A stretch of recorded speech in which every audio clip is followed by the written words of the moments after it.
कैसे हैं दोस्तों। उम्मीद करता हूँ कि आप लोग राजी पूर्वक से होंगे। तो चलें दोस्तों आज की कहानी की सफ़र पर। दोस्तों ये कहानी है कैलाश टैक्सी ड्राइवर की। साल 2010।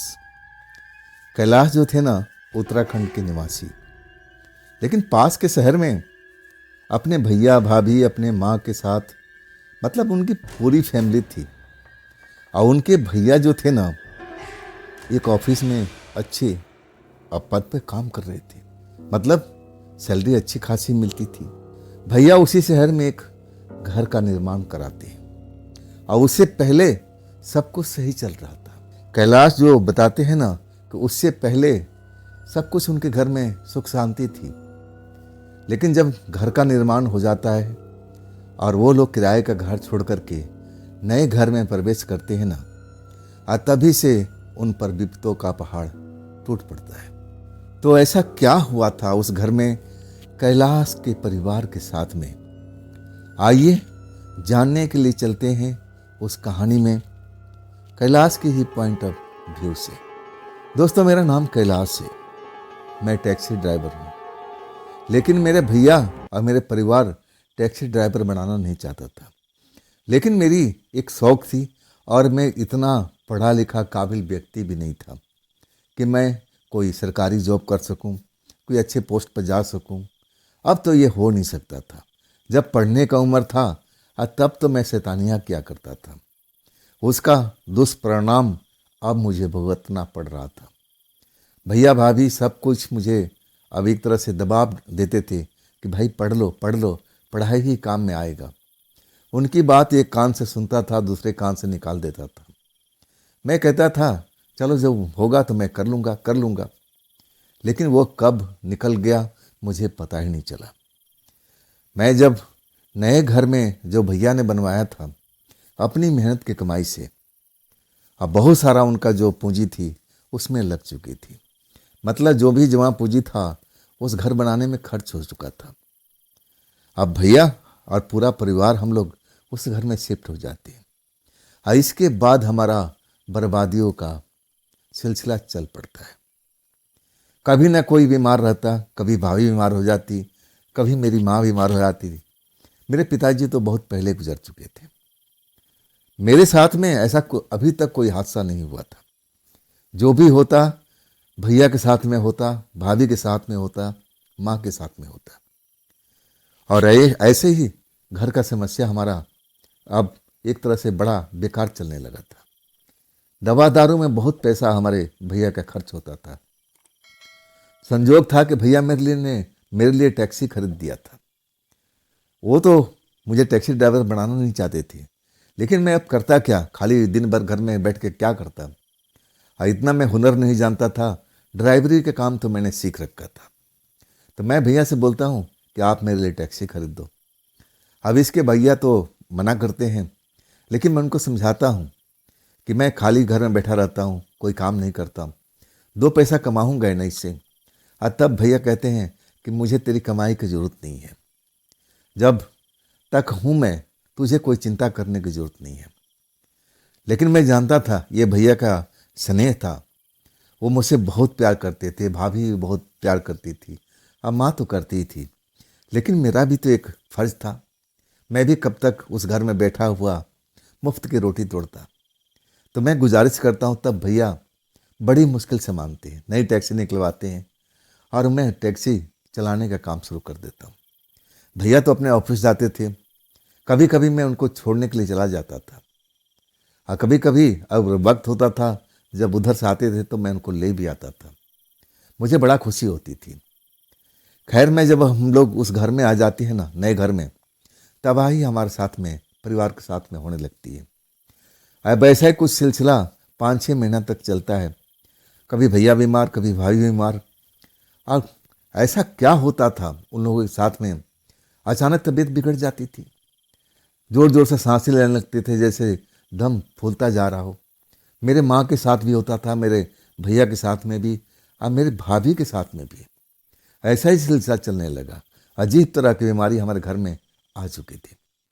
डॉक्टर अब वो चेक करते थे, दवाई देते थे, कई तरह का परहेज बताते थे, और परहेज हमारे घर का परिवार करता था, लेकिन वो बीमारी जो थी ना, मुझे छू नहीं पाई थी। अब ऐसा क्यों था ये तो मैं जान ही नहीं सकता था। खैर, 6 महीने के बाद में अचानक भैया सस्पेंड हो जाते हैं। कोई गलती नहीं, ऑफिस उनको सस्पेंड कर देता है। और जब सस्पेंड होने के बाद में भैया एकदम बेसहारा हो जाते हैं। अब सारा जिम्मेदारी घर से लेकर के हर एक चीज़ वही तो उठाते थे। अब घर में आते हैं, ये दुख भरी खबर जब परिवार के लोग सुनते हैं, किसी को विश्वास नहीं होता। भैया तो बिल्कुल सीधे साधे थे। ऐसा क्या कर दिया था? भैया के कहते हैं कि मुझे कुछ नहीं मालूम, ऑफिस वालों ने लेटर दे दिया है। लेटर में लिखा है कि तुम गलत हरकत करते पाए गए हो। अब भैया, मतलब ही नहीं हो सकता है कि कोई हेरा फेरी कर ले, कुछ ऐसा कर ले। लगता था किसी ने उनको अब एक तरह से फंसा दिया है। भैया का नाम आगे आ गया है और जो करने वाला है भैया के सर पर, कंधे पर बंदूक रख के चलाया है। खैर, अब तो जो हो चुका था उसको तो अब मोड़ नहीं सकता, लेकिन भैया अपना कोशिश कर रहे थे। बड़े बड़े अफसर से मिल रहे थे, सबको अपना दुख दर्द बता रहे थे। अफसर उनको आश्वासन दे रहे थे कि देखो, जांच हो जाने दो, जांच हो जाएगी, दूध का पानी हो जाएगा, तुम चिंता मत करो, हम तुम्हें जानते हैं, तुम ऐसा नहीं कर सकते। अब भैया करे तो क्या करे, लेकिन इसमें बहुत टाइम अब लगना था। पैसा रुक चुका था। अब एक तरह से जितना पैसा मिलना था अब तो आ नहीं रहा था। जो पारिवारिक स्थिति थी डावाडोल हो चुकी थी। अब बीमारी जो थी ना, अलग से परेशान कर रही थी हमारे घर को। समझ में नहीं आता ऐसी कौन सी बीमारी है, पहले माँ को पकड़ती है, लंबी लंबी सांस लेने लगती है, जैसे लगता है निमोनिया का अटैक हो चुका है। लेकिन जब एक्सरे होता था, डॉक्टरी जांच होता था, तो उसमें कुछ बीमारी दिखती ही नहीं थी। बड़ा अचंभा होता था। हम आज जो मेरी माँ थी ना, कभी कभी हम इस विषय पर बात करते थे। माँ पुराने ख्यालों की थी और वो कहती थी कि देखना छोटे, मैं बड़े से कहती हूँ, मैंने बड़ा बोलती थी मेरे बड़े भैया को, मैं बड़ा से कहती हूँ कि देख, किसी हम तंत्र मंत्र वाले से जाकर मिलते हैं, हमें तो लगता है कि ये घर ही ठीक नहीं है। जिस घर में हम लोग आए हैं ना, तभी से हमारी परेशानी का सिलसिला चल रहा है, लेकिन वो तो मेरी सुनता ही नहीं है। तू उससे बात करना, मुझे पूरा संदेह है ये घर हमें सूट नहीं कर रहा।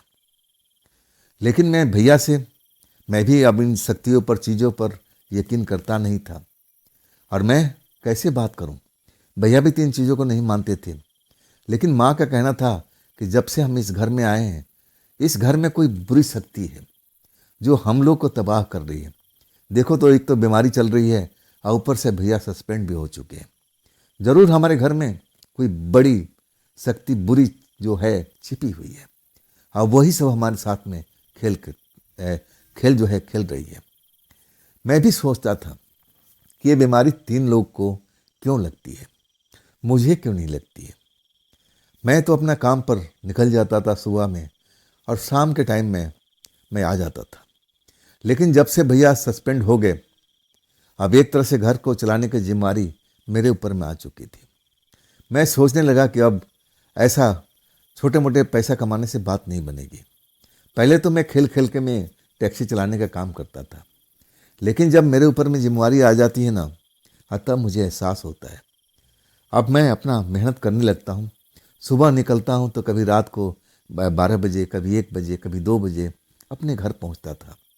जब मैं सोच लेता था कि हाँ, मुझे आज टारगेट इतना है, इतना पैसा कमाना है, और तभी हमारा घर परिवार सुख शांति से चल पाएगा। उससे पैसा कम होता था तो मुझे अच्छा नहीं लगता था। एक मैंने अपना टारगेट बना लिया था कि मुझे इतना पर डे पैसा तो कमाना ही है, और तभी मैं अपने घर को संभाल सकता हूँ, आगे बढ़ा सकता हूँ, और वही मैं करने लगता हूँ।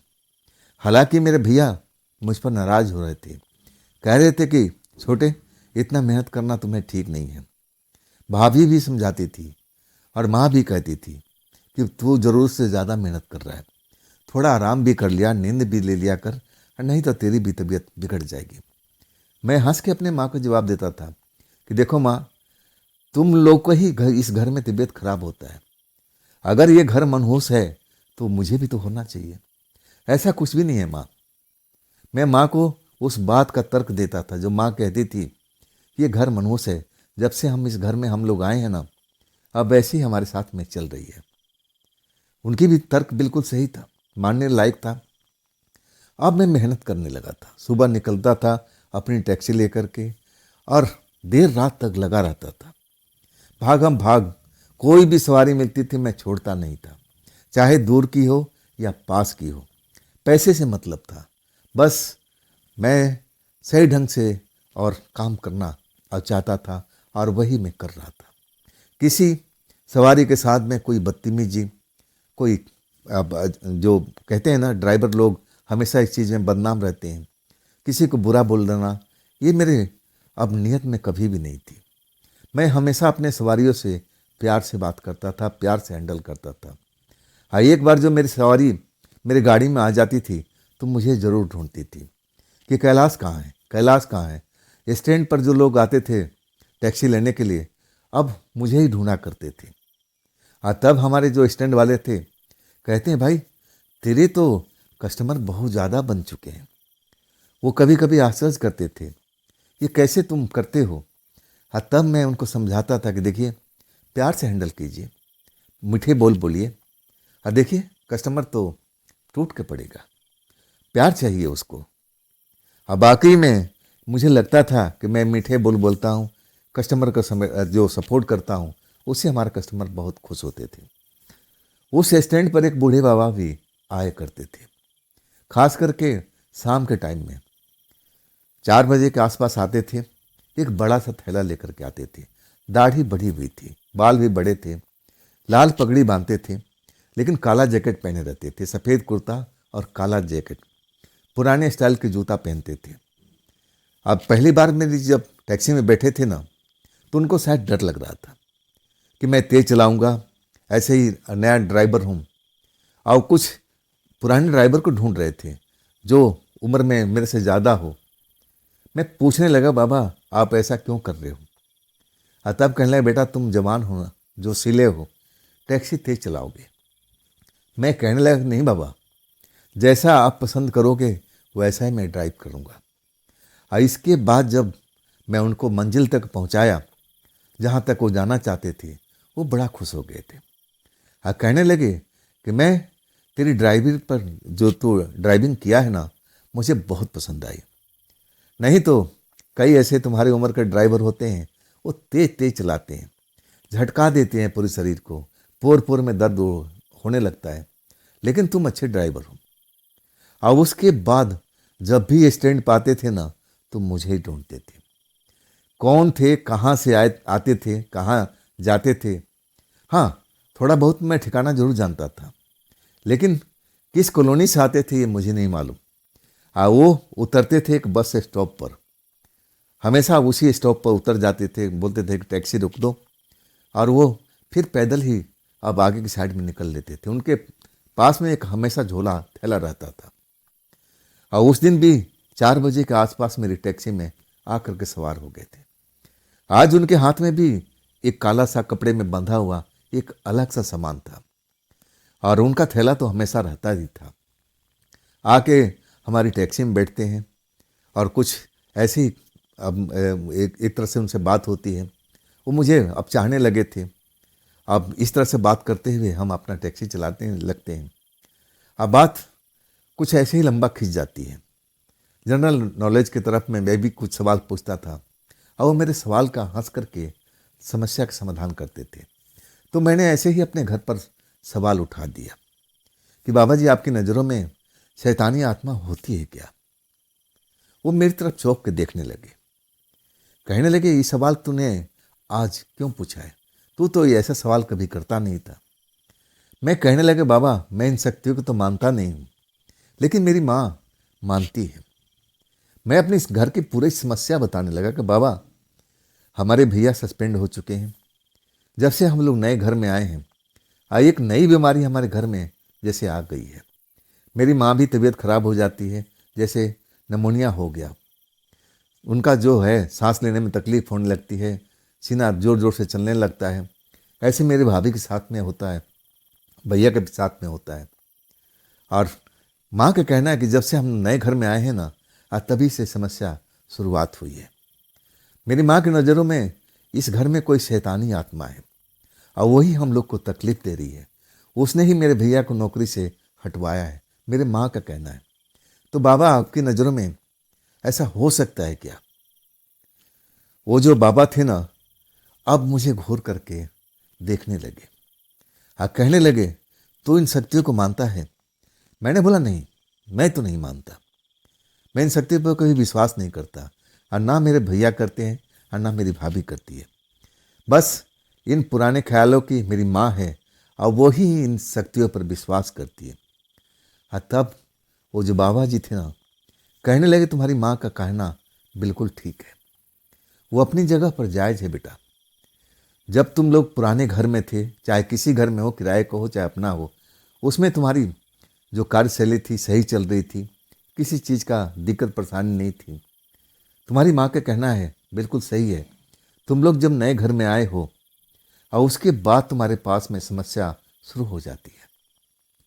कोई ना कोई दिक्कत तो है बेटा तुम्हारे घर में, लेकिन मैं ये बिना देखे हुए मैं कुछ बता नहीं सकता। मैं कहने लगा कि बाबा जी, आप तंत्र मंत्र के जानकार हो? तब वो हंसने लगे और कहने लगे, मैं इतना बड़ा नहीं हूँ, कुछ शोध मैं करता हूँ, कुछ रिसर्च करता हूँ और थोड़ा बहुत मैं जानकारी रखता हूँ तंत्र मंत्र का। मैं बड़ा खुश हो गया। मैं कहने लगा, बाबा जी, आपके पास में कभी टाइम हो तो क्या आप मेरे घर पर चल पड़ेंगे कुछ देर के लिए? तब कहने लगे, हाँ हाँ, क्यों नहीं, चल पड़ूंगा, लेकिन अभी नहीं, अभी मेरे पास में वक्त नहीं है। मैं किसी चीज़ पर रिसर्च कर रहा हूँ और उसी में बिजी हूँ।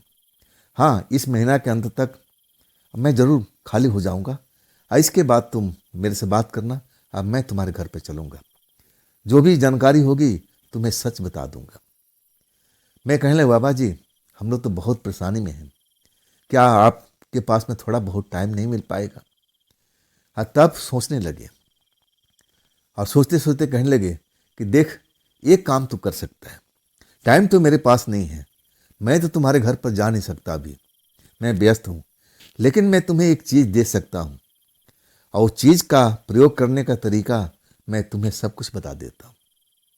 वो चीज़ को अपने घर में प्रयोग करना और पूरी बात वो सब कुछ बता देते हैं। तब आकर के जो भी घर में तुम्हारा परिवर्तन होता है, अब मुझे आकर के बताना। जब मैं तुम्हारी टैक्सी में आऊँ, मैं पूछने लगा कि बाबा जी, आप रहते कहाँ पर हो, कहाँ पर आपका घर है, कहाँ रिसर्च करने जाते हो? तब बाबा जी कहते हैं, अरे भाई, क्या मेरी जासूसी करने पर लगा है? मैंने कहा, नहीं, मैं जासूसी नहीं, बस ऐसी जानकारी के लिए। तब कहते हैं कि बड़ा सा बिल्डिंग देखा है ना, उसी के पीछे एक छोटा सा मेरा घर है, मैं उसी घर में रहता हूँ। हाँ, मैं रिसर्च जंगल में जाकर करता हूँ। जब उस जंगल का नाम लेते हैं ना, तो मेरे कान खड़े हो जाते हैं। बाबा जी, आप जंगल में जाते हो? जंगल में तो जानवर वगैरह भी होते हैं, खूंखार जानवर, तो आप उनसे कैसे निपटते हो? बाबा जी हंस के कहने लगे, मुझे जंगल बहुत पसंद है और जो मैं रिसर्च करता हूँ ना, पेड़ पौधे भी करता हूँ। मैं किसी ऐसी चीज़ पर रिसर्च कर रहा हूँ जो समाज के लिए अच्छा हो, फलदायक हो, मैं उस चीज़ पर रिसर्च कर रहा हूँ। और रहा जंगली जानवरों की बात, वो हमारे पास में नहीं आते। हमारे पास कुछ ऐसा हमने रिसर्च करके एक चीज़ बनाया हुआ है, अपने शरीर पर लगा देता हूँ। अब उसको मान लो तुम एक खुशबू, परफ्यूम समझ लो, परफ्यूम समझ सकते हो। ऐसा एक मैंने परफ्यूम बनाया हुआ है फूलों से, इन जंगल के फूलों से। और वो जब परफ्यूम लगा लेता हूँ ना, तो मेरे पास न तो सांप आते हैं, ना बिच्छू आते हैं, और ना कोई जंगली जानवर। उसकी गंध इतनी होती है, वो तो हमें महसूस नहीं होती, लेकिन उनको ये चीज़ महसूस होती है, उनको अच्छा नहीं लगता है। उनको लगता है कि नहीं, ये सुगंध इस जगह पर है तो हमें इस जगह पर जाना नहीं चाहिए। वो रास्ता अपना बदल देते हैं। वो कुछ ज्ञान की बातें बता रहे थे, लेकिन मेरा ध्यान तो अपने घर पर था, उस परेशानी में था जो मेरी माँ बता रही थी। अब उसका उपाय मैं ढूंढने में लगा हुआ था। और तब बाबा जी ने उसी एक थैले में से एक बोतल निकाल के देते हैं। काले रंग की बोतल होती है और उसमें एक डॉट लगा होता है। बोतल कोई विशेष बड़ी नहीं होती है, 4 इंच से लेकर 6 इंच के बीच में होता है और उसमें तरल पदार्थ भरा हुआ था। जब मेरे को हाथ में देते हैं, हाँ कहते हैं कि कैलाश, जैसे मैं बताया हूँ ना, इस चीज़ का प्रयोग करना। अगर तुम्हारे घर में कोई बुरी शक्ति है, चाहे कैसी भी शक्ति है, अगर इस चीज़ को तुम सही ढंग से इस्तेमाल करोगे, इसमें कोई तंत्र मंत्र बोलना नहीं है, जैसे मैं विधि विधान बताया हूँ वैसे तुम्हें प्रयोग करना है। अगर कोई बुरी चाहे अच्छी शक्ति भी है ना, तुम्हारे सामने बिल्कुल आ जाएगी, तुम्हें एहसास करा देगी कि हाँ, इस घर में मैं हूँ, तब मैं तुम्हारी मदद कर सकता हूँ।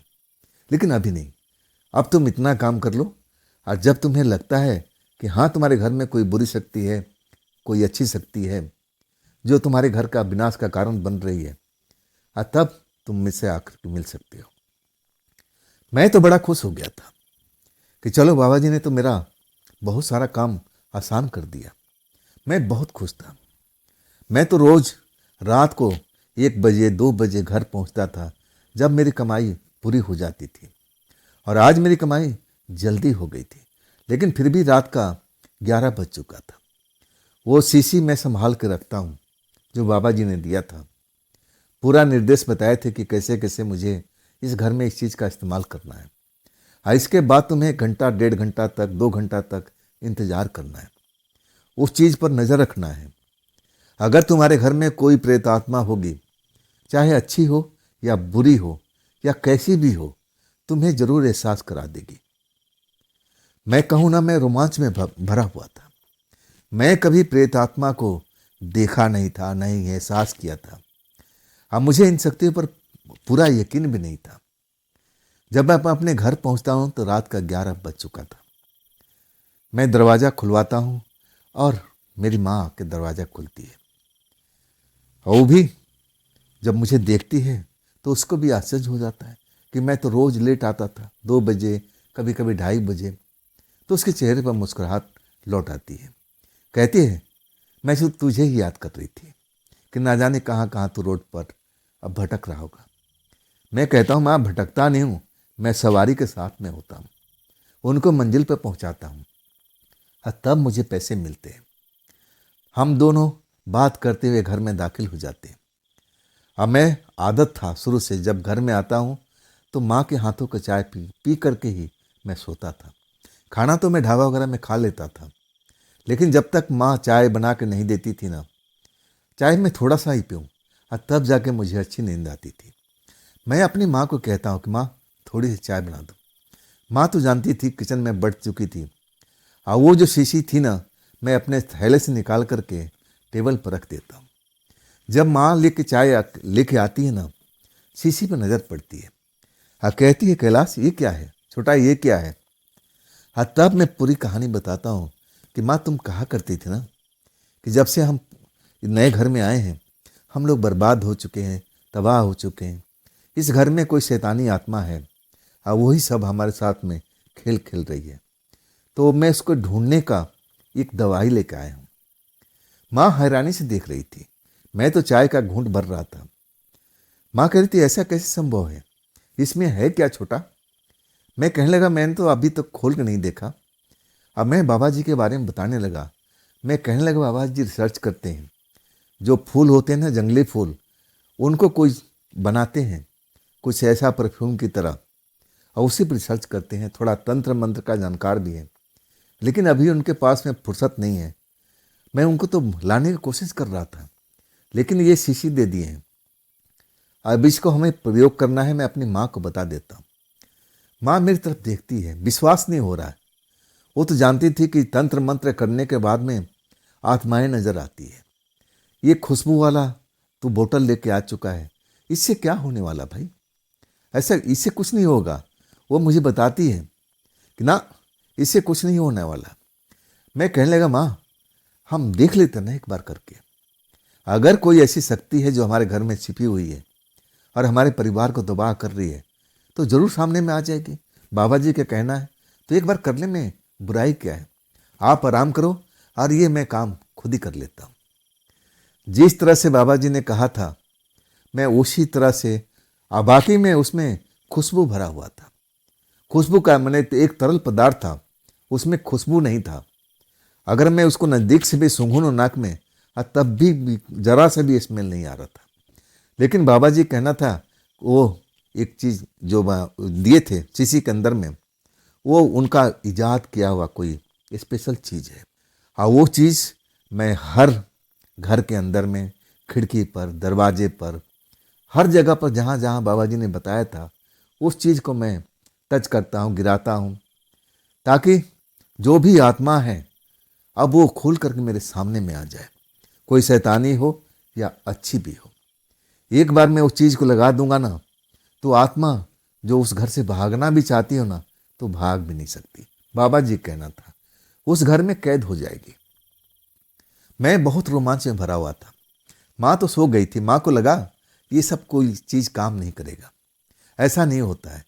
अब कोई जो बुरी शक्ति है उसको भगाने के लिए तंत्र मंत्र का प्रयोग किया जाता है। तांत्रिक आते हैं, ओझा गुनी आते हैं, तब वो बुरी आत्माएं घर से निकलती हैं। अब इस केमिकल से कुछ होने वाला नहीं, माँ का कहना था।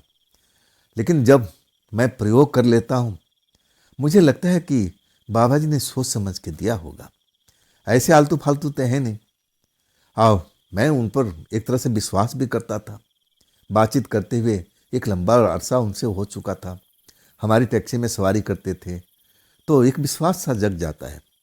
मैं सोचता हूँ कि चलो अब लगा तो दिया हूँ, और बाबा जी ने बोले थे 1-1.5 घंटे 2 घंटे के अंदर में तुम्हें कुछ ना कुछ वो जो शक्ति होगी ये एहसास कराएगी। लेकिन 2 घंटा अब बीत चुका था। लगभग 1 बजे का टाइम अब हो चुका था। मैं कब तक जागता, नींद मुझे भी आ रही थी। इसके बाद माँ के कमरे में देखता हूँ, माँ तो सो गई थी। खराटी की उसकी आवाज़ आ रही थी। और तब मैं अपने कमरे में चला जाता हूँ। और हम लोग घर का दरवाज़ा बंद नहीं करते थे, मेन दरवाज़ा बंद रहता था। बस भैया भाभी का थोड़ा प्राइवेसी होती थी, और वो भी कभी कभी दरवाज़ा खुले छोड़ जाते थे, सो जाते थे। पर्दा लगा हुआ था, तो जब भी हम कोई बात होती थी तो आवाज़ दे देते। अब मैं तो बिल्कुल दरवाज़ा खोल के सोता था। चोरी चकारी का कोई डर ही नहीं था। एक तरह से सिक्योर था हमारा घर अंदर से। बाहर का मेन गेट बंद करने के बाद में मैं अपने बिस्तर पर आराम से सो गया था। जब मुझे कुछ कमरे में आहट होती है, किसी के चलने की आवाज़ सुनाई देती है, और कुछ खटर पटर होने लगती है, और तब मेरी आंख खुल जाती है। मैं देखता हूँ कि कमरे में मैं लाइट जला कर सोता था, लाइट बंद हो चुकी है।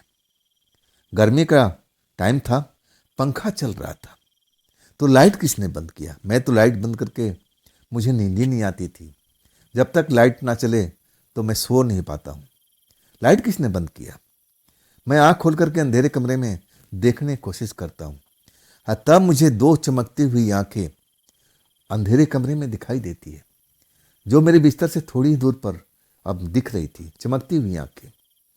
मैं समझता हूँ कोई बिल्ली वगैरह होगी कि रात में अंधेरे में अब उनकी ही आंखें चमकती हैं। लेकिन हाइट तो इंसानी शरीर की तरह था, ऊंचाई थी, तो ऐसा तो बिल्ली हो नहीं सकती। सच कहूँ ना, मैं कभी प्रेतात्मा को देखा तक नहीं था।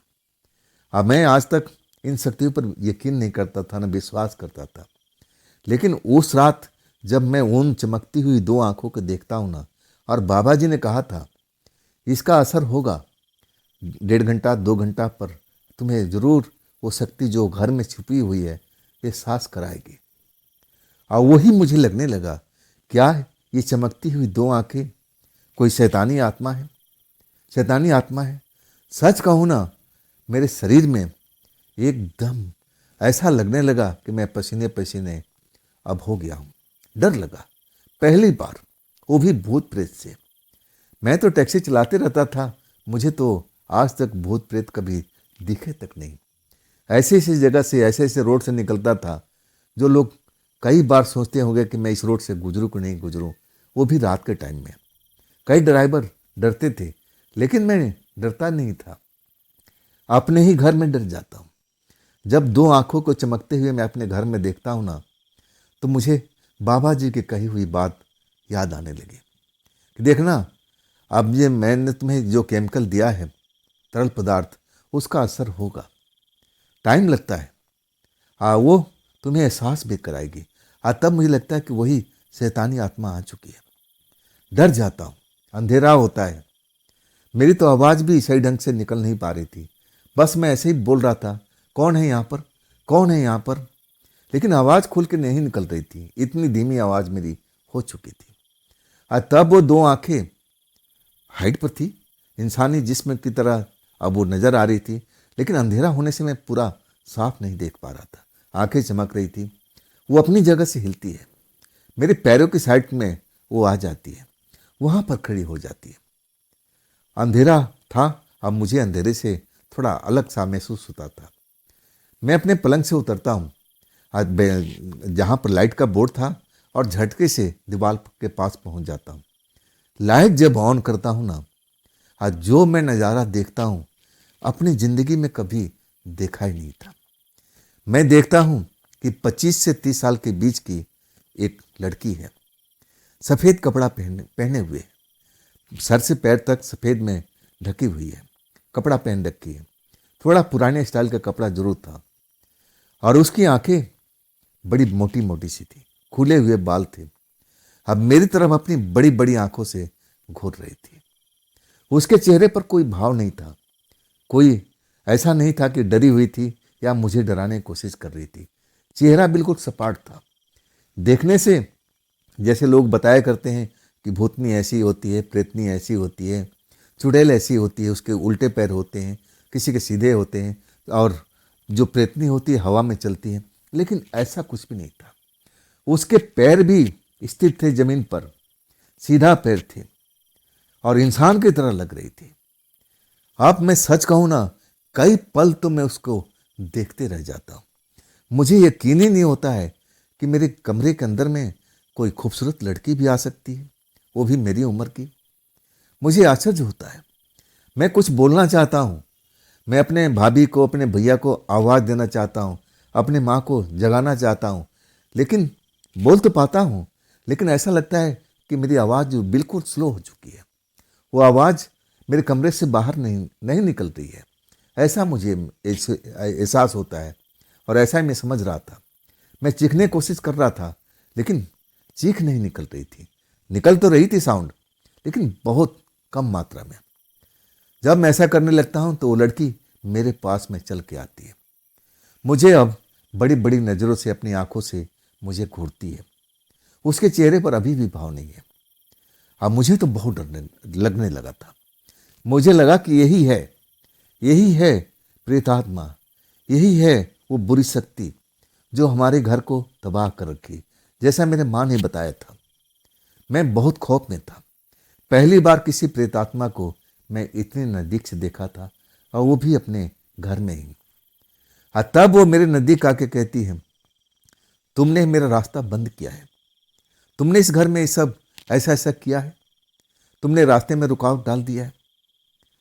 बाकी में जो मैंने केमिकल का इस्तेमाल किया था, जो बाबा जी ने दिए थे शीशी में, जो तरल पदार्थ था, ये उसी का असर था। ये प्रेतात्मा मेरे ही कमरे के अंदर में कैद हो चुकी थी, निकल नहीं रही थी। तभी वो मुझ पर नाराज थी, उस कमरे से निकलना चाहती थी, लेकिन उस केमिकल का अर्थ जो मतलब था, अब उसका रास्ता रोक लिया था। वो चाह करके भी निकल नहीं रही थी। मुझे तो ऐसा लग रहा था कि वो बहुत गुस्से में है। अब उसकी आंखें बड़ी बड़ी दिखाई दे रही थी, तो डर तो लगना ही था। लेकिन अभी तक मेरे साथ में कोई छेड़खानी या फिर कोई गलत काम करने की कोशिश नहीं की थी। जैसे प्रेत आत्माएं करती हैं, इंसान देखते हैं टूट पड़ती हैं, जो किस्से कहानियां में होता है, ऐसा कुछ भी नहीं उसने किया था।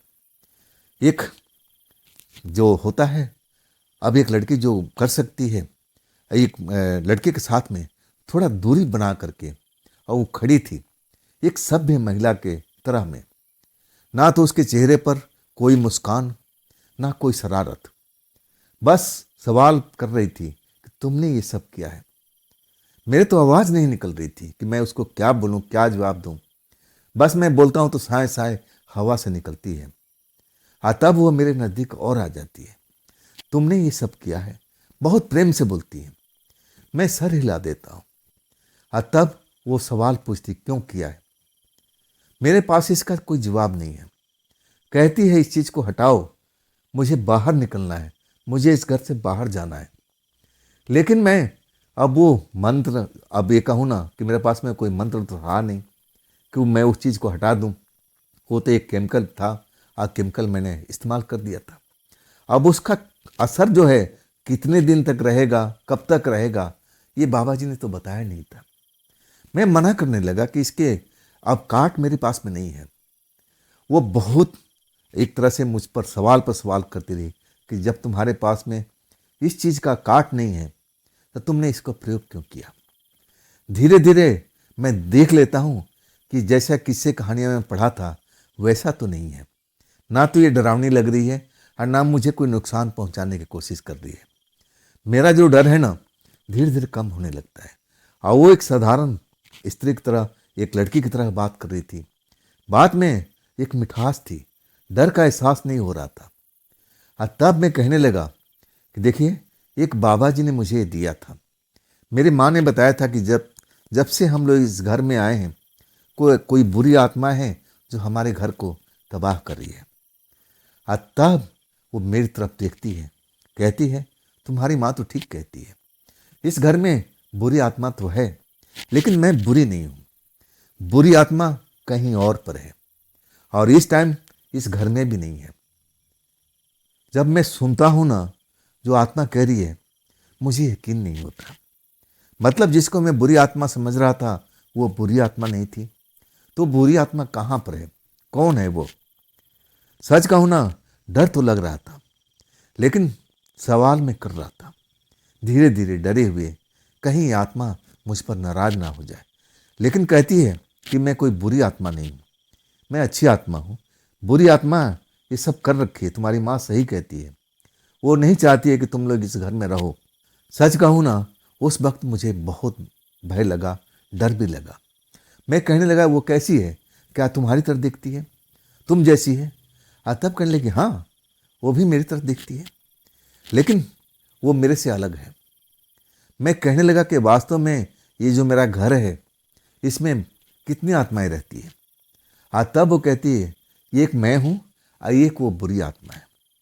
मैं तुम लोगों को कभी कोई कष्ट नहीं दिया, मैं कष्ट देना भी नहीं चाहती, ना आज तक मैं किसी के साथ में दुर्व्यवहार किया है। मैं तो इस घर में, इस जगह पर काफ़ी दिनों से रहते आई हूँ। इस घर में मुझे सुकून मिलता है। लेकिन वो जो बुरी आत्मा है ना, वो अकेला रहना चाहती है। वो नहीं चाहती है कि हमारे बीच में कोई इंसान रहे। वो परेशान रहती है, ना जाने क्यों। कई बार मैं उसको ऐसे रूप में देखा है जो बहुत क्रोधित होती है। जब मैं पूरी बात सुनता हूँ ना तो डर तो लगना था। मैं कहने लगा उससे बचने का कोई तरीका? वो कहती नहीं, मैं उससे लड़ नहीं पाऊंगी। मैंने तो उसको कई बार समझाया है, जब तुम्हें ये जगह पसंद नहीं है तो जगह छोड़ के चली जाओ। लेकिन वो मुझे ही कहती है कि तुम भी अब यहाँ से निकल जाओ। ये लोग मैं इतना परेशान करूँगी कि इनको घर खाली करना ही पड़ेगा। तब से तुम लोगों को कोई ऐसे ही परेशानी में डाल रही थी। माँ का कहना बिल्कुल सही था। तब मैंने मान लिया था। मैं उस आत्मा लड़की को बहुत सारे सवाल पूछ रहा था और वो सोच सोच के जवाब दे रही थी। ऐसा लग रहा था कि कोई गलत बात उसके मुंह से निकल ना जाए। तब वो कहने की देखो, तुम्हारे सवाल का जवाब मैं दे चुकी हूँ, मुझे बाहर जाना है, तुम मुझे रास्ता अब बताओ। मैं कहने लगा कि देखिए, अब तो ये मुश्किल है। जब तक मैं बाबा जी से मिल नहीं लूँ तब तक मैं कोई रास्ता बना नहीं सकता। हो सकता है जो मैंने केमिकल का प्रयोग किया है उसका असर अपने आप कम हो जाए, इसके बाद आप इस घर से निकल सकती हैं। वो रात मेरे लिए बहुत ही डरावनी थी। बहुत कुछ मुझे सीखने का मिला, नया चीज़ जो मैंने कभी अनुभव नहीं किया था। अब वाकई में कुछ देर तक आत्मा इधर उधर टहलती रही, मुझसे बात भी किया। अब फिर एक लकड़ी का अलमारी थी जो जिसमें मैं कपड़े वगैरह रखता था, उस अलमारी के पास जाती है और फिर वो नजर ही नहीं आती है। मतलब उसका जो रहने का ठिकाना था, जहाँ मैं कपड़े रखा करता था, उसी में रहती थी। मैं बहुत डरा हुआ था।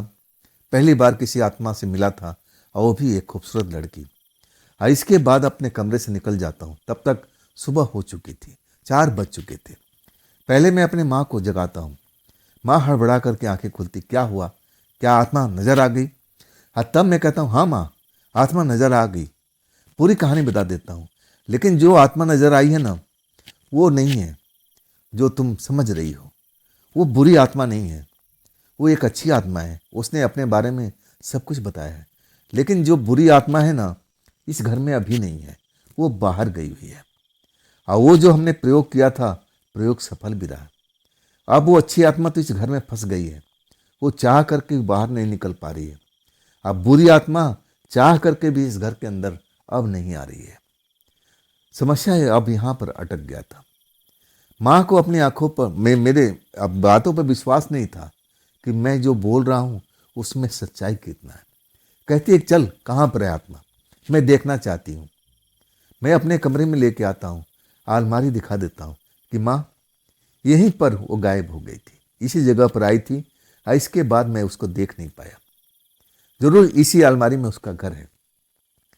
माँ डरती नहीं है, अलमारी खोल देती है। उसमें मेरे कपड़े लत्ते अकड़म बकड़म पड़े होते हैं और उसमें कुछ होता ही नहीं है। वो आत्मा लड़की उसमें माँ को दिखाई नहीं देती, ना मुझे भी दिखाई देती है। हाँ, तब मेरी तरफ आंखें बड़ी बड़ी करके बोलती है, कहाँ है आत्मा, कहाँ है आत्मा? तू उससे जब घंटों बात किया है तो तुम्हें अब पता भी होना चाहिए। मैं बोलता हूँ माँ, मैंने अपनी आंखों से देखा, उससे बात किया है, मैं सारी समस्या का एक तरह से हल ले लिया हूँ। और वो कहती है कि मैं बुरी आत्मा नहीं हूँ, बुरी आत्मा और कोई है, तुम मेरे बात पर विश्वास रख। हाँ, मैं उस आत्मा को बुलाता हूँ कि देखिए मेरी माँ आप पर विश्वास नहीं कर रही, आप आ जाइए ना, मेरे माँ के सामने आ जाइए ना, जो आपने मेरे से बात बोली है मेरी माँ को समझाइए ना। लेकिन सुबह हो चुकी थी। वो आत्मा जिस अलमारी में घुसी थी उससे बाहर नहीं निकलती है। अब सुबह होने के बाद में भैया भाभी भी जाग जाते हैं। हम लोग आप तेज आवाज़ में बात कर रहे थे, अब वो भी आ जाते हैं। क्या हुआ छोटे, क्या हुआ? तब माँ पूरी कहानी बताती हैं। भैया मेरे से पूछते हैं तो मैं सब कुछ बता देता हूँ कि मैंने इस घर में एक आत्मा को देखा है, अभी भी अलमारी के अंदर में है, लेकिन अब दिखाई नहीं दे रही है। अब माँ का बिल्कुल कहना सही था भैया, इस घर में एक बुरी आत्मा का साया है जो हम लोग का जीवन के साथ में खेल रही है। वही सब कोई को बीमारी दे रही है। आज मुझे तो लग रहा है कि जो आपको साथ में हुआ है ऑफिस में, इसी का हाथ है। ये किसी तरह से चाहती है कि हम इस घर को छोड़कर चले जाएं, ताकि वो आज़ादी से इस घर में रह सके। जब भैया सुनते हैं ना तो मानने से इनकार कर देते हैं। कहते हैं छोटे, अरे नहीं होता है, ऐसा कुछ नहीं होता है, तेरे मन का भ्रम था, आत्मा होती ऐसा नहीं हो सकता है, तूने देखा आत्मा को? अतः मैं बोलता हाँ भैया, आप मेरे बात पर यकीन रखो। आप माँ की बात को नहीं मानते हो ना, लेकिन मैं अपनी आंखों से देखा हूँ, उससे बात किया हूँ। एक सामान्य लड़की की तरह मुझे दिखाई दे रही थी, वैसे ही थी, कोई भूत प्रेत की तरह नहीं लग रही थी। ना तो उसके पैर टेढ़े मेढ़े थे, ना उसके पैर उल्टे थे, ना उसका चेहरा कोई भयानक था, साधारण लड़की की तरह। अब वैसे ही साधारण कपड़े पहन रखे थे। भाभी को तो यकीन हो चुका था। भाभी मुझे इशारे से बुलाती है, मजाक तो नहीं कर रहे हो? मैं कसम खाने लगा, नहीं भाभी, मैंने आपसे आज तक कोई झूठ बोला है? भैया से कभी झूठ बोला है? नहीं नहीं, जो मैं बता रहा हूँ बिल्कुल सच है। भैया को भी समझ में आने लगा, जब ऐसी घटनाएं जब होती है तो इंसान परेशान भी होता है। वो भूत प्रेत पर यकीन नहीं करते थे, लेकिन जब माँ भी समझाने लगती है, भाभी भी समझाने लगती है, और मैं भी उनको बताने लगता हूँ कि हाँ भैया, जो प्रेतात्मा ने बोली है वही बात सही है, वही दुष्ट आत्मा एक है घर में, और उसी ने सब कुछ ये खेल रचा हुआ है। जब तक हमारे घर में रहेगी तब तक हम लोग चैन से रह नहीं पाएंगे। इलाज क्या है भैया पूछते हैं। तब मैं कहता हूँ कि मुझे नहीं मालूम, इलाज तो जब बाबा जी से मिलूंगा तब जाके पता होगा कि क्या करेंगे वो। अभी तो उन्होंने बोला था कि ऐसा प्रयोग करके देख ले, अगर कोई भी आत्मा तेरे घर में होगी तो तुझे कोई ना कोई संकेत देगी, अपने आप को साबित करेगी कि हाँ मैं इस घर में हूँ।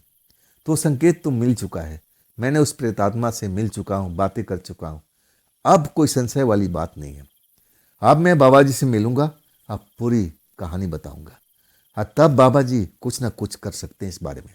भैया को अभी 16 आने यकीन नहीं था। हाँ, यकीन था भाभी को, माँ को तो पूरा यकीन हो चुका था। जब मैं पूरा सही ढंग से उनको समझाता हूँ तब वो मान लेती है कि हाँ आत्माएं ऐसी भी होती हैं, कोई अच्छी भी होती हैं, कोई बुरी भी होती है। तो जिससे मिला है वो कोई भली आत्मा है। अब वो तेरे जाल में फंस चुकी है, इस घर से निकल नहीं पा रही है। तो बाबा जी से जाकर मिल। मैं कहने लगा, माँ आसान बात नहीं है। बाबा जी ने बस मुझे घर का रास्ता बताया है, एक बताया है, मैं उनका घर का एड्रेस नहीं जानता हूँ। लेकिन आज मैं जाऊँगा, ढूंढने की कोशिश करूँगा कि उस घर में बाबा जी रहते हैं, किसी और घर में रहते हैं। अब इसके बाद मैं अपनी टैक्सी निकालता हूँ और फिर बाबा जी को ढूंढने के लिए जहाँ बताए थे उस जगह पर पहुँच जाता हूँ। जिस घर में बताए थे मैं लोगों से बात करता हूँ कि बाबा जी ऐसे रहते हैं, और तब कहते हैं हाँ वो छोटा वाला घर है ना, उसमें जाकर देखो। मैं जब जाता हूँ ना तो मेन गेट पर बड़ा सा ताला लटका हुआ था। बाबा जी का तो घर था, लेकिन बाबा जी उसके अंदर में नहीं थे, वो कहीं बाहर गए हुए थे। मैं काफ़ी देर इंतज़ार करता हूँ, सुबह से लेकर के अब शाम हो जाती है, लेकिन बाबा जी का आता पता नहीं रहता है। मैं कहीं जाता हूँ, घूम फिर करके फिर लौट के आ जाता हूँ कि बाबा जी अब आ गए होंगे, लेकिन बाबा जी नहीं आते। मैं निराश हो जाता हूँ, फिर अपने घर लौटता हूँ। अपने भैया को, भाभी को, अपनी माँ को बता देता हूँ कि बाबा जी तो मिले नहीं, चलो आज नहीं तो कल ज़रूर मिल जाएंगे, हमें इंतज़ार कर लेना चाहिए। वही रात होती है, मैं तो काम पर नहीं जाता। अब सब हमारा परिवार जो था अब अपने घर में ही था। मेन गेट बंद हो चुका था, रात का पहर स्टार्ट हो चुका था। अब भैया तो सही ढंग से खाना भी नहीं खाए थे। अब थोड़ा मन में उनका क्या चल रहा था ये तो मैं नहीं जान सकता था। भाभी भी डरी हुई थी। एक माँ जो थी ना, वो बिल्कुल उसको डर नहीं लग रहा था। और दूसरा मैं था, क्योंकि मैं उस प्रेतात्मा से मिल चुका था। अब मुझे लगा था वो मेरा कोई नुकसान नहीं पहुंचाएगी। अगर नुकसान पहुंचाना होता तो उसी वक्त में नुकसान पहुंचा देती। और तब मैं खाना वाना खाता हूँ, भैया को भी बोलता हूँ कि आप डरिए मत, वो जो प्रेतात्मा है ना किसी को घर में नुकसान नहीं पहुंचाएगी। तो वो मेरे घर से छोड़ करके तुम्हारे घर में जा भी नहीं पाएगी। जो मैंने वो केमिकल छिड़काव किया है ना, अब वो हमारे ही घर में फंस कर रह गई है। तब जाकर लोगों को यकीन होता है। भैया भाभी अपने कमरे में, माँ अपने कमरे में। माँ कह रही थी कि आज तू मेरे कमरे में आ जा, लेकिन मैं कहता हूँ कि नहीं, मुझे नींद नहीं आएगी। अब मैं उस रात उस प्रेतात्मा से बात करना चाहता था, अब मैं उसे मिलना चाहता था। वो बहुत बातूनी थी, बात भी करती थी, लेकिन सोच समझ करके ऐसा शब्द कोई मुंह से निकल ना जाए गलती से। बोलने से पहले उसके होंठ थरथराते थे, जैसे कुछ बहुत ज़्यादा बोलना चाहती हो, लेकिन एक एक बात को तोल करके वो बोला करती थी। मैं अपने कमरे में आकर के सो चुका हूँ और सारे परिवार के लोग कुछ देर जगे रहते हैं। आखिरकार जब नींद आती है, आधी रात हो जाती है, तो सब लोग सो जाते हैं, मैं भी सो जाता हूँ। हाँ, वैसे ही उस रात में भी होता। मेरे कमरे की लाइट चालू थी। जब वैसे ही आवाज़ सुनाई पड़ती है कुछ किसी के चलने की, और तब मेरी आँख खुल जाती है। और तब मैं देखता हूँ कि कमरे की लाइट बंद है। और वैसे ही दो आँख चमकती हुई मुझे दिखाई देती है, जो इधर उधर जा रही है। मुझे पक्का यकीन था कि वही प्रेतात्मा लड़की है। और मैं उठता हूँ, जा कर के लाइट ऑन कर देता हूँ। मैं पूछता हूँ कि आपने इस लाइट को बंद किया था? और तब कहती हैं, हाँ मैंने बंद किया था। देखो अभी मैं इस घर से निकल नहीं पा रही हूँ, और तुमने बोला था कि आज इस घर के खोल दोगे, रास्ता मुझे दे दोगे ताकि मैं बाहर जा सकूँ। मैं तो इस घर में फंस के रह गई हूँ। ये तुमने क्या किया है? वो मुझ पर पहली बार नाराज़ हो रही थी। मैं कहने लगा कि देखिए, मैं उस बाबा जी के पास में गया था, लेकिन बाबा जी अपने घर पर नहीं थे, इसलिए मैं माफ़ी चाहता हूँ। कल मैं सुबह उनके पास में जाऊँगा और देखते हैं कि क्या वो रास्ता निकालते हैं। आप अगर परेशान हो, अगर आप अलमारी में सो नहीं पा रही हो सही ढंग से, तो आप मेरे बिस्तर पर आके सो सकती हैं। मैं नीचे चटाई बिछा लूँगा और उस पर सो जाऊँगा। पहली बार मैंने उसके चेहरे पर मुस्कुराहट देखता हूँ, और तब वो बिल्कुल बिना कुछ बोले अब मेरी पलंग पर कब्जा जमा लेती है, जैसे उसी का पलंग हो, उसी का घर हो, उसको किसी बात का डर नहीं हो। अब मैं समझ गया कि अब तो मेरा पलंग इसके कब्जे में आ चुका है। अब मैं एक चटाई निकालता हूँ और फर्श पर बिछा करके अब सोने की कोशिश करता हूँ, लेकिन उससे बात करता हूँ। मैं कहता हूँ, क्या वो प्रेतात्मा लड़की आज भी इस घर में है? तब कहती है कि जब मैं इस घर से बाहर नहीं जा सकती तो प्रेतात्मा लड़की तुम्हारे घर में कैसे आ सकती है? वो आने के लिए तो छटपटा रही होगी, वो कोशिश कर रही होगी, लेकिन तुमने जो लकीर खींची है ना केमिकल का, इससे वो परेशान होगी। वो चाह करके भी इस घर में नहीं आ रही होगी, प्रयत्न तो कर रही होगी। इस तरह बात करते करते मैं तो पहले सो चुका था। वो प्रेतात्मा सोई कि नहीं सोई मुझे नहीं पता। जब माँ आवाज़ देती है कि उठ जा, सुबह हो गया है, तब मैं उठता हूँ। माँ दरवाजे के अंदर आ जाती है, कहती है तू जमीन पर क्यों सोया हुआ था? इतना बड़ा पलंग है, वहाँ क्यों नहीं सोया था?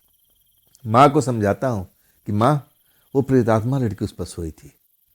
माँ मुझे हैरानी से देखती है, क्या तू उससे दोस्ती कर रखा है क्या?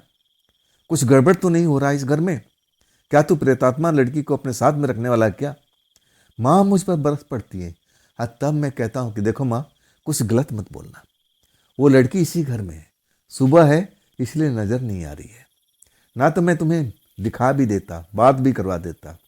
वो तो भोली भाली एक प्रेतात्मा है, ऐसी नहीं है, लेकिन तुम उस पर इल्ज़ाम मत लगाओ।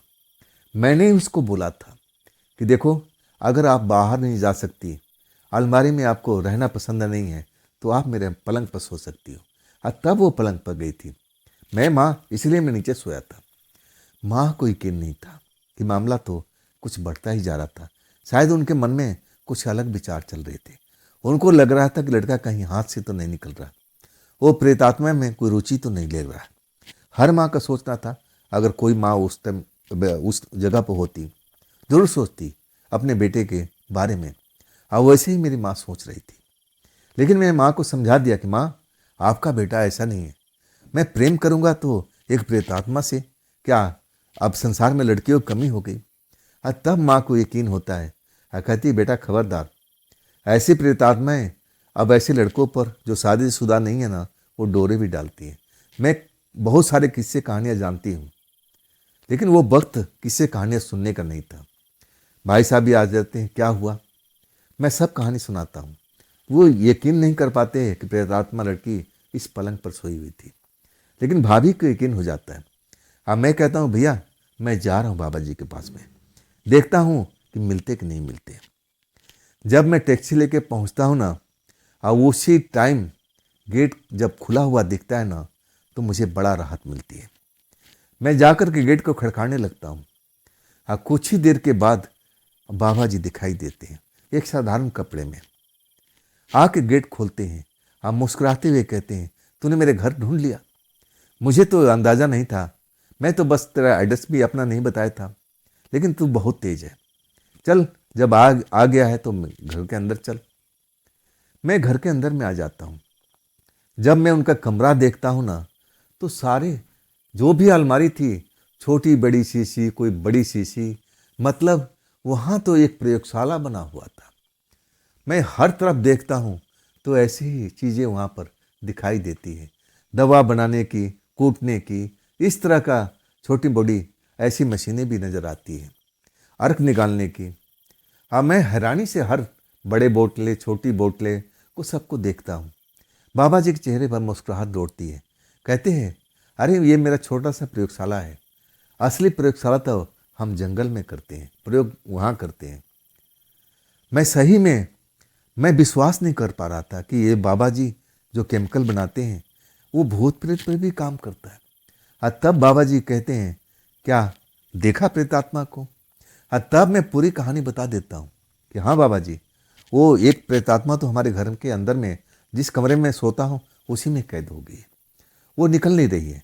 लेकिन वो प्रेतात्मा भोली है, ऐसी नहीं है, दुष्ट आत्मा नहीं है। जो जो मेरी बात हुई थी सब कुछ बताने लगता हूँ। वो इसी प्रेतात्मा ने बताया था कि इस घर में एक दुष्ट प्रेतात्मा भी है, उसी की तरह है, लेकिन वो दुष्ट है।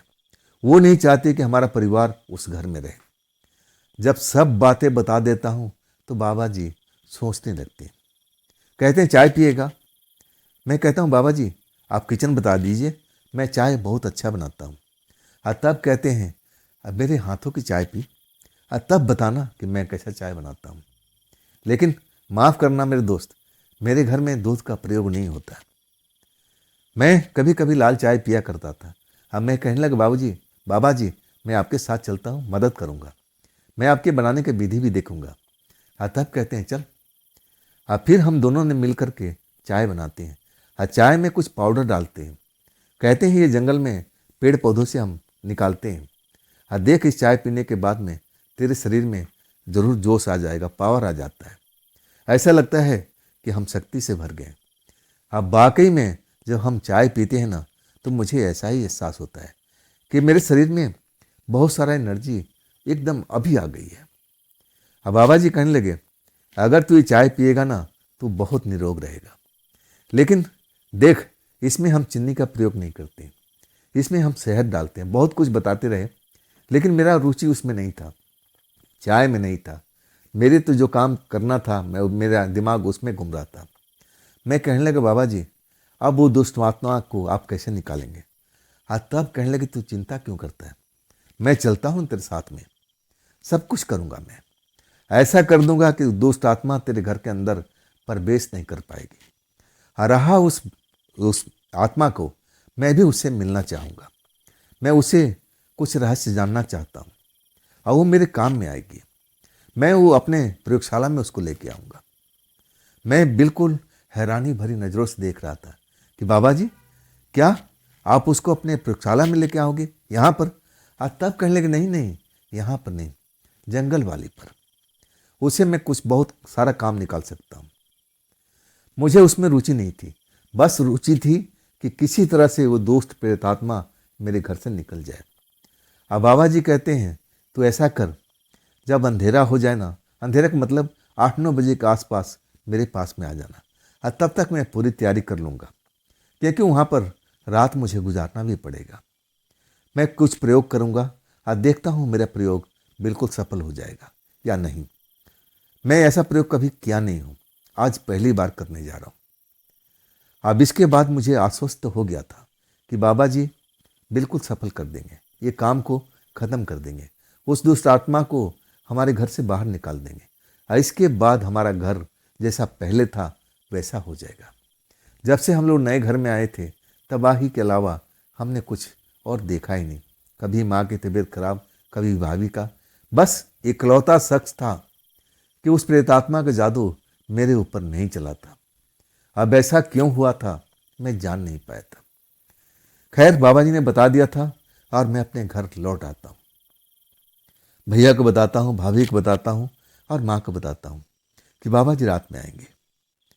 अब जैसे ही रात होती है ना, मैं बाबा जी को लेने पहुँच जाता हूँ, और वही थैला अपने हाथ में लिए हुए थे। आके टैक्सी में बैठ जाते हैं और फिर हम लोग बातचीत करते हुए घर तक पहुँच जाते हैं। बाबा जी को मैं पूरा घर का अब पूरा दिखाता हूँ, एक एक कमरा, और वो देखना भी चाहते थे। हर घर को देख रहे थे, हर चीज़ पर नज़र दौड़ा रहे थे।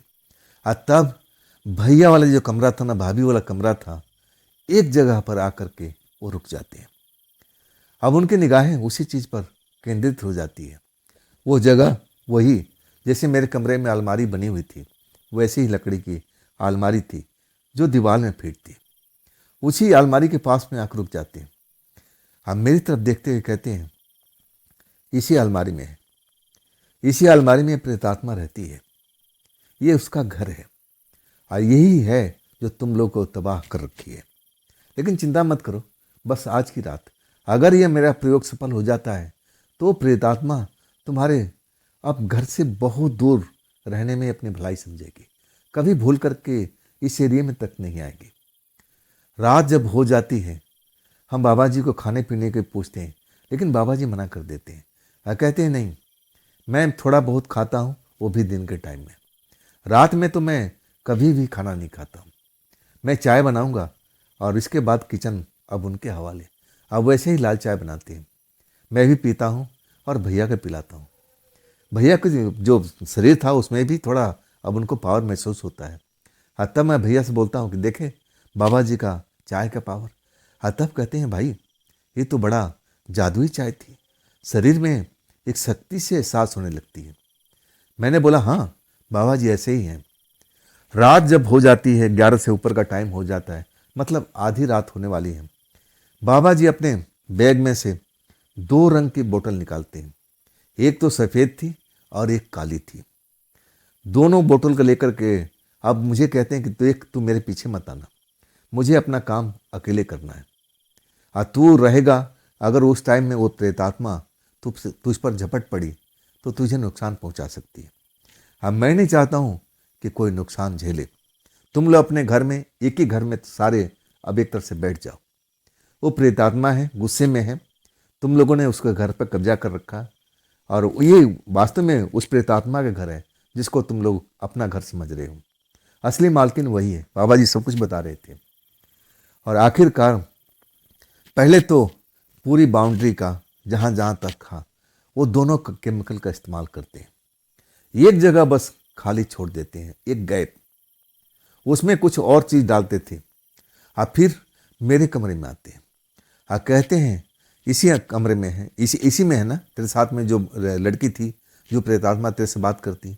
मैं कहने लगा हाँ बाबा, इसी अलमारी के अंदर मैं उसको जाती हुई देखा था। तब कहने लगी ये मेरे लिए कोई समस्या नहीं है, इसको तो मैं जब अपनी मुट्ठी में कर लूँगा। मेन समस्या है वो प्रेतात्मा जो तुम लोग को तबाह करती है। मैं सारे घर पर एक तरह से बांध दिया हूँ, तंत्र मंत्र की शक्ति नहीं, केमिकल की शक्ति से। लेकिन एक दरवाज़ा मैं खोल रखा हूँ जिससे वो प्रवेश कर सके। बस एक बार इस घर में आ जाए, मैं उस दरवाजे को बंद कर दूंगा। फिर इसी बोतल में भर करके उसको भी ले जाऊंगा। वाकई में वो बाबा जी अब क्या करने वाले थे मुझे अंदाज़ा नहीं था, लेकिन मैं जो समझ रहा था कुछ बड़ा ही होने वाला था। क्या वो प्रेतात्मा काबू में आ जाएगी? इतने दुष्ट प्रेतात्मा जो वो दूसरी प्रेतात्मा ने मुझे बताया था। लेकिन वही होता है। बाबा जी तो हम लोग के कमरे में बंद कर देते हैं, बाहर से कहते हैं कि मैं कुंडी लगा देता हूँ तुम लोग की सुविधा के लिए, सुरक्षा के लिए। कोई भी ना कोई शोर करेगा ना चिल्लाएगा। हाँ, तुम्हें कुछ चिल्लाने की आवाज़ सुनाई पड़ सकती है, लेकिन तुम लोग कोई आवाज़ मत करना, ये मेरा काम है। अब मुझे अपना काम करना आता है। अब इसके बाद बाबा जी एक कुर्सी पर बैठ गए थे उस प्रेतात्मा को इंतजार करने के लिए। आखिरकार वो प्रेतात्मा अब जो घर के आसपास मंडरा रही थी, उसको लगा कि अब तो रास्ता खुल चुका है। अब बाबा जी ने बताया था कि हमने उसके लिए रास्ता आसान बना दिया है, वो आ सकती है। जैसे ही उस रास्ते से अंदर आती है, बाबा जी अपने उस रास्ता को बंद कर देते हैं।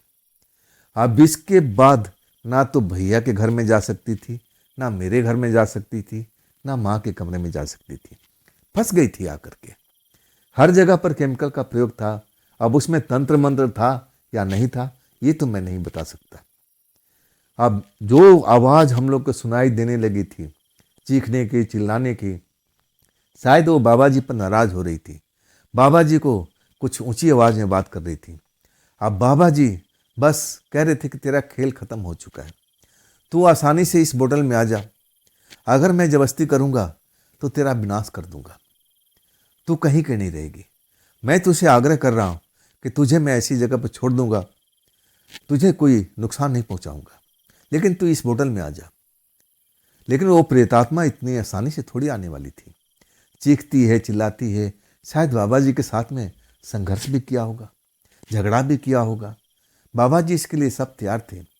वो डरावनी आवाज़ें हम लोग को सुनाई दे रही थी। उस प्रेतात्मा को जो चीख रही थी, बाबा जी पर चिल्ला रही थी, धमकी दे रही थी, बाबा जी से शायद अब झपट भी रही होगी। हम तो लोग तो देख नहीं पा रहे थे, लेकिन आवाज़ें, डरावनी आवाज़ें सुनाई दे रही थी। और ऐसा 1 घंटा तक चला था। उस प्रेतात्मा को भागने की, दौड़ने की आवाज़ें हमें स्पष्ट सुनाई दे रही थी। वो गैलरी में भाग रही थी, उसके पीछे पीछे बाबा जी बोतल लिए हुए। आखिरकार 1-1.5 घंटे के बाद अब सन्नाटा सा पसर जाता है। इसके बाद बाबा जी आकर के हमारे भैया वाले कमरे का दरवाज़ा खोल देते हैं। कहते हैं सब कुछ सही हो गया, डरने की बात नहीं है, वो हमारे कब्जे में आ चुकी थी। मैं तो देखना भी नहीं चाहता था ऐसी प्रेतात्मा को जिसकी आवाज़ इतनी डरावनी हो। वो कितनी खतरनाक हो सकती है।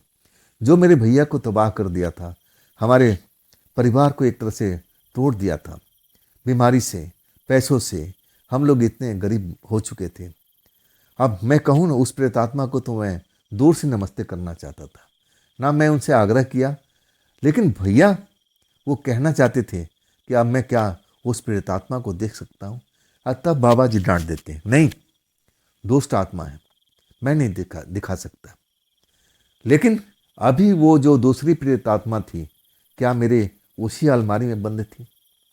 जब मौका मिलता है तब मैं बाबा जी से धीरे से पूछता हूँ कि बाबा जी, वो प्रेतात्मा जो मेरे कमरे में थी, क्या अभी भी उस अलमारी में बंद है? उनके चेहरे पर मुस्कुराहट आ जाती है। कहती है, नहीं, वो प्रेतात्मा मेरे पास में है, लेकिन मैंने उसको कैद नहीं किया है। मैं उसको प्यार से समझाया और वो मेरे पास में आ गई। अब वो मेरे काम में आएगी, मेरी मदद करेगी।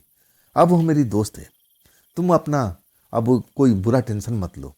सब कुछ, तुम्हारा घर बिल्कुल साफ सुथरा हो चुका है। अब मैं समझता हूँ अब कोई दिक्कत परेशानी तुम्हारे घर में नहीं आएगी। तुम्हारा घर फिर खुशहाली से भर जाएगा। और बाबा जी को मैं अपनी टैक्सी में बिठाता हूँ और फिर उनको उसी घर में छोड़ देता हूँ। अब वाकई में उसके बाद टाइम तो ज़रूर लगा, लेकिन धीरे धीरे जो हमारी माँ बीमार रहती थी, सांस की तकलीफ हो जाती थी, एलर्जी हो जाती थी, भाभी बीमार हो जाती थी, एक जैसी बीमारी थी, भैया बीमार हो जाती थी, वो बीमारी गायब हो चुकी थी। भैया बड़े बड़े अफसर से जाके मिलते थे, अपना जो भी बात करते थे कि देखिए, जो भी हुआ मेरे साथ में गलत हुआ था। जांच भी हो गई थी। अब भैया निर्दोष पाए गए। कोई भी उनमें ऐसा कुछ कमी नहीं थी। कोई था, वो पकड़ा भी गया। और सच कहे ना, फिर हमारा घर खुशहाली से भर चुका था। मैं बाबा जी को धन्यवाद देने के लिए अपने भैया के साथ जब उस घर में जाता हूँ, तब पता चलता है कि बाबा जी तो यहाँ से जा चुके हैं। वो किराए के घर में रहती हैं। सच कहूँ, मुझे बहुत निराशा हुई थी। मैं बाबा जी से मिलना चाहता था। कई बार मैं कोशिश किया था, जिस जगह पर वो मुझे टैक्सी से उतर के जाते थे, जिस बस स्टैंड पर जहाँ मैं उतारता था, और वो जंगल की तरफ जाते थे पगडंडी पर, मैं वहाँ काफ़ी इंतज़ार किया था, लेकिन बाबा जी उसके बाद मुझे दिखाई नहीं दिए और आज तक भी नहीं दिखे। तो दोस्तों, ये थी आज की कहानी, कैलाश जी की भेजी हुई। ये कहानी आपको कैसी लगी कमेंट में ज़रूर बताइएगा। दोस्तों, अगर आपके पास भी ऐसी कोई अपनी आप बीती है, कोई कहानी है जो आप मुझे भेजना चाहते हो, तो आप मुझे इंस्टाग्राम पर मेरे व्हाट्सएप नंबर पर आप मुझे भेज सकते हो। दोस्तों, ये भी चैनल आप ही का है, तो इसको भी अपना प्यार दीजिए, लाइक कीजिए, सब्सक्राइब कीजिए, शेयर कीजिए। फिर हम मिलते हैं ना कल की रात इसी चैनल पर, इसी टाइम पर। आप लोग अपना ख्याल रखिएगा। नमस्कार।